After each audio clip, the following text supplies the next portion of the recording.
दोस्तों नमस्कार, मैं हूं doctor Dheeraj Kumar, consultant neuro and spine surgeon, Ford hospital Patna. आज जिस बीमारी के बारे में हम चर्चा कर रहे हैं उसे कहते हैं मेनिंजाइटिस या दिमागी ज्वर या दिमागी बुखार। ये होता क्या है? दिमागी ज्वर के लिए आप सबसे पहले ये समझें कि ये हमारे जैसे ब्रेन की स्ट्रक्चर हुई ना, तो ये ब्रेन जो है, पूरे ब्रेन के ऊपर एक कवरिंग होती है, थिन लेयर होता है वो, उसे हम लोग ड्यूरा बोलते हैं या अंग्रेजी में ग्रीको रोमन में मेनिंजस भी कहते हैं।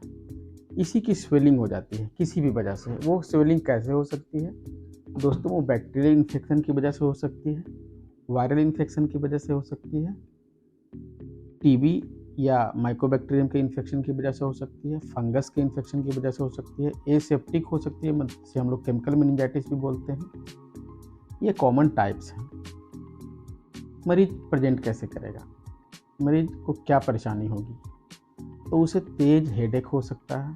अच्छा, एक चीज़ और याद रखें कि मेनिंजेस और मेनिंगोएन्केफेलाइटिस और इनकेफेलाइटिस और मेनिंगोएन्केफेलाइटिस, ये तीनों बीमारियां आपस में जुड़ी ही रह सकती हैं। इनकेफेलाइटिस या मेनिंगोएन्केफेलाइटिस वो होता है जिसमें मेनिंजेस के अलावे उसके ब्रेन के अंदर भी इन्फेक्शन हो जाता है या ब्रेन मैटर को भी प्रभावित किए रहता है।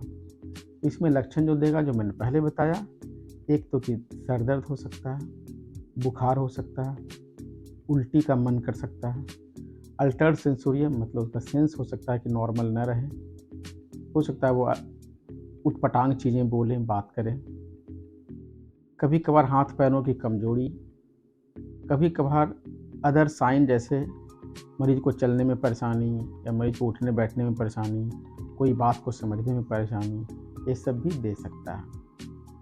इन लक्षणों को जैसे ही भापें तो कभी भी स्वयं डायग्नोसिस न करें। इसमें बहुत छोटा सा एक जांच होता है जिसको बोलते हैं CSF जांच। उसमें CSF निकाल कर सुई के माध्यम से वो निकाला जाता है और उसे हम लोग जांच में भेजते हैं। तो CSF जांच में बहुत सारी बातें पता चलती हैं कि वो क्यों हो रहा है या क्या इन्फेक्शन की वजह से है, इन्फेक्शन में कौन सा इन्फेक्शन है, क्या टीबी है, वायरस है या बैक्टीरिया है या कि फंगस है। दूसरा जांच वो भी बहुत कॉमन जांच है जिसे कहते हैं CT स्कैन। CT स्कैन से हमें ये पता चलता है कि इन्फेक्शन का जो पॉइंट है, जो सोर्स है, वो कहीं लोकलाइज्ड तो नहीं है, ब्रेन में किसी एक जगह सिचुएटेड तो नहीं है।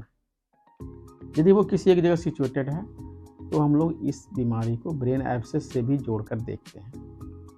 ब्रेन एब्सेस और मेनिंजाइटिस दोनों एक ही बीमारी के दो पहलू हैं। तीसरा है, हो सकता है किसी मरीज में इस बीमारी की डिटेल जानने के लिए हमें MRI की भी ज़रूरत पड़ेगी।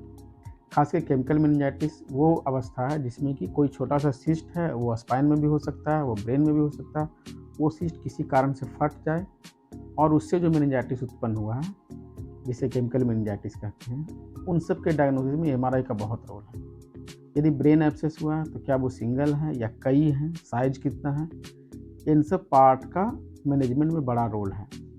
तो ये हम लोग देखने के लिए भी MRI कर सकते हैं।